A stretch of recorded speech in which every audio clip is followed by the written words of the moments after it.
शहरी में by election हुआ और समाजवादी पार्टी चुनाव हार गई। 9 सीटों पर चुनाव हुआ और समाजवादी पार्टी को 2 सीटें मिली। समाजवादी पार्टी को 7 सीटें। आज मैं कटहरी पे सबसे ज्यादा आज मैं त्रिभुवन दत्त जी के कार्यक्रम में शामिल होने आया, जहां मैं परिवार से मिला। वहीं इनके परिवार को मैं बधाई दे करके और अपने कार्यकर्ताओं से मिल करके जा रहा हूं। कटहरी का चुनाव समाजवादियों का जीता हुआ चुनाव, और आप सब जानते हो, यहाँ कोई पत्रकार ऐसा नहीं है जो इस बात को न जानता हो कि कटहरी की विधानसभा में चुनाव कैसे लड़ा गया है। समाजवादियों का जीता हुआ चुनाव, भारतीय जनता पार्टी जब हार गई तो उसने अपने कार्यकर्ताओं को पीछे कर दिया और पूरा जिला प्रशासन से लेकर के जो कुछ कर सकते थे अनकॉन्स्टिट्यूशनल, अनडेमोक्रेटिक, वो सब किया है। कटहरी में जीती हुई सीट को छीनने का काम किया। लेकिन आप और जनता यही जानती है कि समाजवादियों ने चुनाव जीता। ये जो गिनती बताते थे 7-2, सच्चाई ये थी कि 2 बीजेपी बड़ी मुश्किल से जीत रही थी, 7 समाजवादी पार्टी जीत रही थी। लेकिन क्योंकि उनका मुकाबला दिल्ली वालों से था, तो उन्हें दिखाना था कि दिल्ली वाले भी देख लें कि रिजल्ट क्या आता है। इस बार वोट बीजेपी के कार्यकर्ता ने कम डाला है, प्रशासन ने ज्यादा वोट डाला है। मैं तो कभी मौका मुझे मिलेगा तो ऐसे लोग जिन्होंने लोकतंत्र की परंपराओं को आगे बढ़ाने का काम किया, एक कदम और आगे बढ़ाया। यूं कहूं कि भारतीय जनता पार्टी हमें कोचिंग दे रही है। ये कोचिंग दे रही है कि चुनाव कैसे लड़ा जा रहा है। मैं भारतीय जनता पार्टी का धन्यवाद देता हूं कि आपने जो हम लोगों को कोचिंग दी इस चुनाव में, पूरा प्रशासन आगे करके जितनी भी बेईमानी हो सकती थी की है। और लाभ देने के लिए क्या क्या नहीं किया। सुनने में यहाँ तक आ रहा है कि एनटीपीसी, उनके सीएसआर से स्कूटी दी गई, प्राइवेट जो कंपनियां हैं उनसे दबाव बना करके उनके सीएसआर का इस्तेमाल कर करके सिलाई मशीन दी गई। और प्रधान, बीडीसी, कोटेदारों का क्या हाल हुआ वो आपसे बेहतर कौन जानेगा।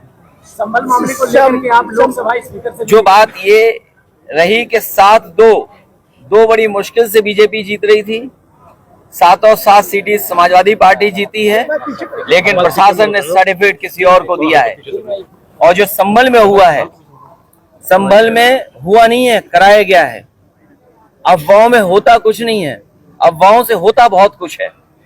अगर पूरा घटनाक्रम आप देखेंगे, पहले तो 19 तारीख को फैसला सुनवाना कि उसका सर्वे होगा।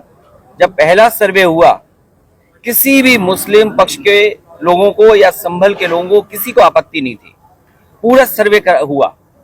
लेकिन पता नहीं क्यों फिर दोबारा सर्वे करने का फैसला लिया गया और दोबारा सर्वे हुआ। अगर दोबारा सर्वे की बात हुई तो कम से कम वहां पर जो जिम्मेदार लोगों से उनसे बातचीत करनी चाहिए थी प्रशासन को, लेकिन बातचीत नहीं की। और फिर जो सर्वे टीम गई थी, क्या उसमें बीजेपी के कार्यकर्ता नहीं गए थे? सच्चाई तो ये है जो प्रशासन छिपा रहा है कि जितने लोग उसमें गए थे सर्वे में, पीछे से नारे लगा के जा रहे थे। जो नारे लगाने वाले थे उन पे कितनी कार्रवाई की है? क्या नारे लगाने वालों पे मुकदमे दर्ज हुए? क्या नारे लगाने वाले जो सर्वे टीम के साथ गए थे, क्या बीजेपी के कार्यकर्ता नहीं थे? क्या प्रशासन की आंख बंद है इस बात को लेकर के? और सोचिए, आप पीजीआई में जाइए, नौकरी कहाँ की मिली? राजस्थान के लोगों को। आप लोहिया इंस्टीट्यूट चले जाइए लखनऊ में, वहां पर नौकरी किसको मिली है? राजस्थान के लोगों को। सैफई मेडिकल यूनिवर्सिटी में चले जाओ तो नौकरी किसको मिली है? राजस्थान के लोगों को। और फिर राजस्थान के लोग उनको बैठाया जिन पर प्रश्न लगता है, जो अधिकारी हैं वहां पर। ये क्या वजह है कि राजस्थान के अधिकारी देख रहे हैं सब वहां पर, और बाहर से लाए हुए टेम्परेरी जो एक्सटेंशन पे रह रहे हैं उनसे कानून व्यवस्था संभाली जा रही है। ये गंभीर बात है। मुझे उम्मीद है कि इन सब घटनाओं को सुप्रीम कोर्ट सो मोटो लेकर के देखेगा कि आखिरकार इस तरह की साजिश क्यों रची गई। क्योंकि भारतीय जनता पार्टी को अपनी जो बेईमानी की थी उन्होंने, उस बेईमानी को छिपाना था। कोई दिल्ली का रास्ता इसी तरीके से दिल्ली तक पहुंचा था।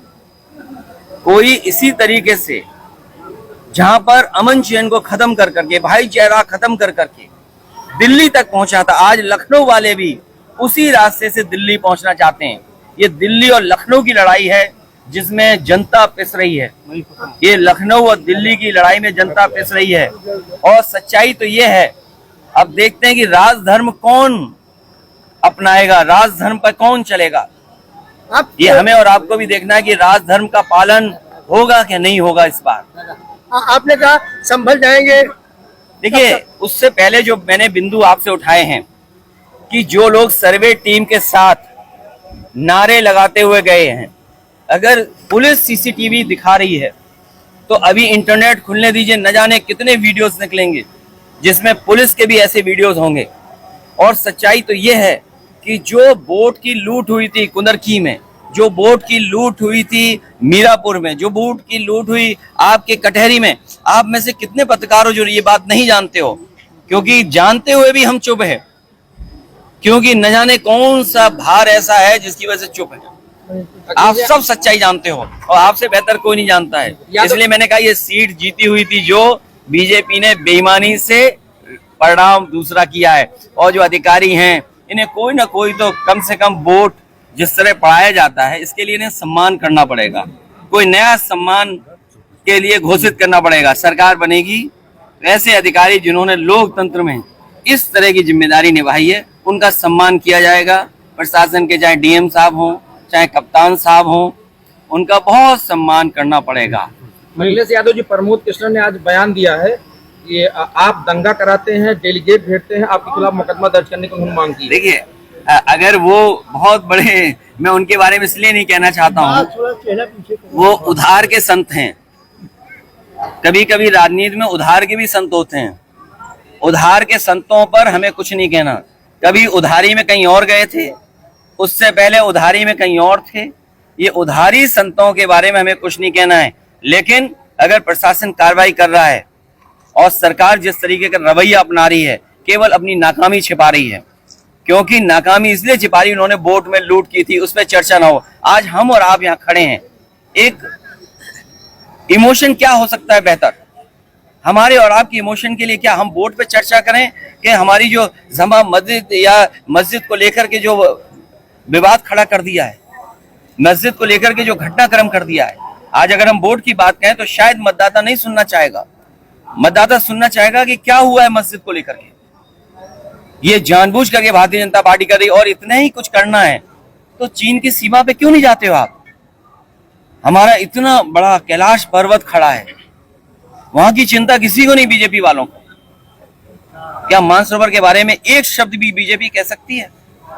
कैलाश पर्वत को लेकर के अगर एक भी शब्द बीजेपी कह दे, कमजोर को डराना और कमजोर पे अपनी ताकत दिखाना, इससे खराब काम लोकतंत्र में और कोई नहीं हो सकता है।